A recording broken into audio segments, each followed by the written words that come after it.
Dad, Brandon, and I are out here with the 640 hooking up the 18-foot wishing disc here. We use this for ripping sod.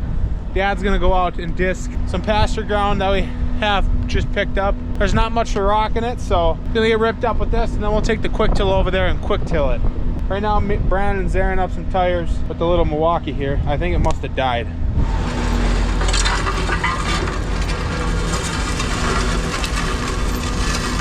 So slimy out here. Come on.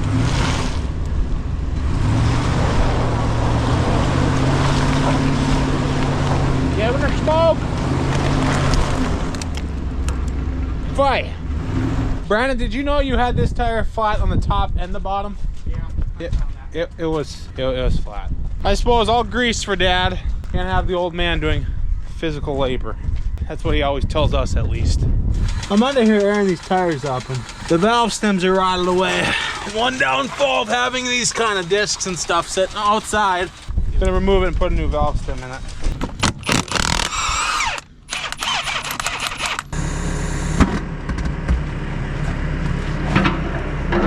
What do you guys think of my bead breaker? Pretty slick, huh?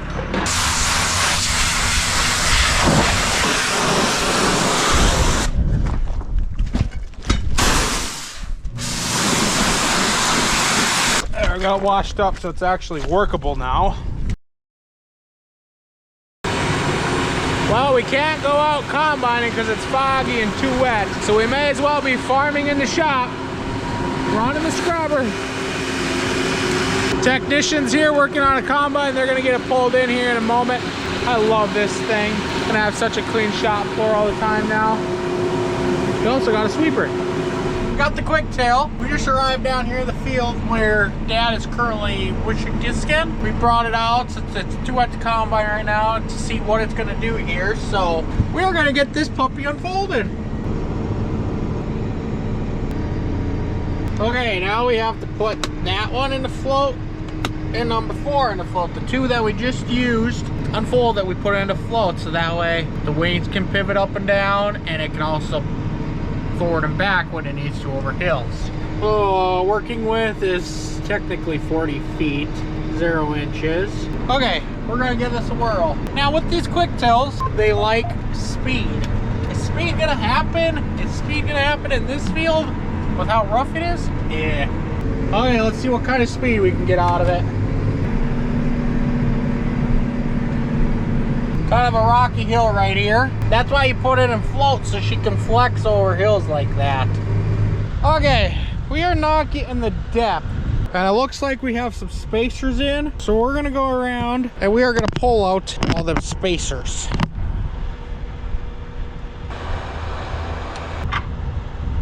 All right, we got that done. Now, you guys are gonna go for a little ride. Hopefully you guys can hang on.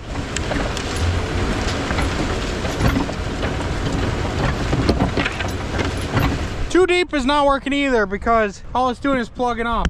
Let's give this a whirl again. Perfect. Gauge auto steer, and we are off. Now we just need some speed. That is one nice another amazing thing about tracks. We're currently doing 8 miles an hour in this super soddy, chunky ground. I'm almost just floating in here. The tractor just floats over it all. If I had a tired 4-wheel drive, I would not be going this fast. I highly recommend them to anybody. I went out and looked at the fields and they look like they'll go. So I went and rounded everybody up. Got all the machines started. We're gonna go give it a whirl. Hopefully we didn't pick up a bunch of moisture again from the rain and the corn itself. Well, I got a full hopper combined up here. I'm gonna get out and make sure everything's working and not that it's still too wet. And I'm thinking it's gonna be still too wet. I think my sieves look okay. But I don't know, I think the corn itself gained some moisture. Well, we did one round with each combine and almost got a full cart dish. I can see it in there. But I think we're deciding we're gonna quit. We're gonna wait a little bit. It's still wet on my snouts. It would go through the combine, but that corn picked up a little bit of moisture. And we're hoping by waiting, the corn will drop that rain moisture because it's not a maturity moisture. It's a different type of wetness to the corn. And we just don't feel comfortable putting corn that looks wet when it's coming in back there in a bag. If it looks dry, It'll keep in a bag fairly wet, but I got an uneasy feeling about it, so I think we're gonna wait. We're gonna give it another day once. I mean, this is not exactly drying weather. It's been foggy all day and the fog just lifted. Now it's still gloomy. But the weather's looking better, so thank the Lord for that. And thank the Lord for everything we have done. So he's gonna get the cart unloaded into there. I'm not too worried about that little bit that's wet, big deal. Okay, we're gonna get her folded up here, unlock, fold in. We're leaving the combines in the field for tonight. Not only does waiting help dry down the corn that's out in the field, it also helps dry down the mud, get a little bit better. Firmer fields, we don't like going when it's so muddy because it's hard on the fields, getting all that compaction. We're borderline-ish on there to where a guy really shouldn't go either. Wait till it freezes, but what do you do when you're this far north and you got to worry about snow and never warming back up? It can be a scary thing, but the weather looks good like I said before, so we're gonna wait it out. What does this mean? Slow down. This would mean slow down. This would mean lower down. Wow, I would be confused if you're doing that to me. Still can't go farming out in the field, so we're out here farming in the shed. We got a sweeper and a scrubber. The sweeper's able to pick up this bigger stuff, and then the scrubber just kind of cleans up the last of it so you can actually lay on the ground and not get full of dust.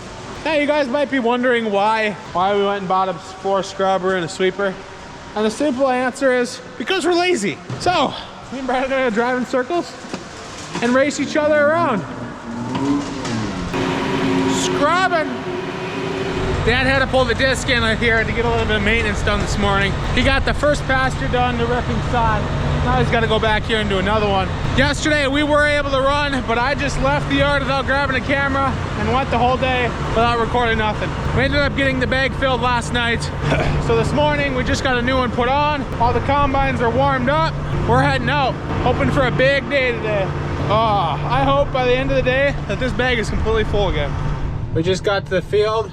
We got the bag pulled out and a zip tie on the end of it and folded it under. Now Brandon's standing there while we start the bag, just holding it underneath. Okay, the grain cart's empty. We got the bag started. Looks like everything's going good, so we're gonna go combine. Oh, we got a bit of a breakdown. We destroyed the Near Alta grain bagger. So we had to cut the bag and bring it home in the shop so we can work on it. What ended up happening is down in here, the chain that holds both these sprockets together that Dad is currently putting together, grenaded into a million pieces. It's currently somewhat laying down there on the floor, and I think we threw some of it in the garbage. Unbolt the bearing and the assembly system on this end, pull the auger out a little bit, which pulled some sprockets apart in the middle here. In the middle here, we also had to do the same thing to get that pulled up. And now we got like a giant crane dealio going on here. We have these jackets hanging on the chain here in case it slips or wanted to break or something and go flying. It should wrap up in the coats and not go flying and hit the window and the person sitting in there. Okay, so we got that end connected. Now I'm up here on this end. We gotta get this to slide back into there and line up properly. And I'm hoping it's gonna be aligned. I think it will be. Okay, keep coming. Oh. Got her slid in and all assembled back there. Now we're throwing the back together. You helping, Jed, or are you just making a mess? No. Okay. Much. We're gonna die. Why do you think we're gonna die? Because you're inside the bagger. Just because I'm following a little close doesn't mean we're gonna die. While we're waiting on Cameron to get here, we're gonna get everything fired back up so we can get going. It is so windy out. She was cold.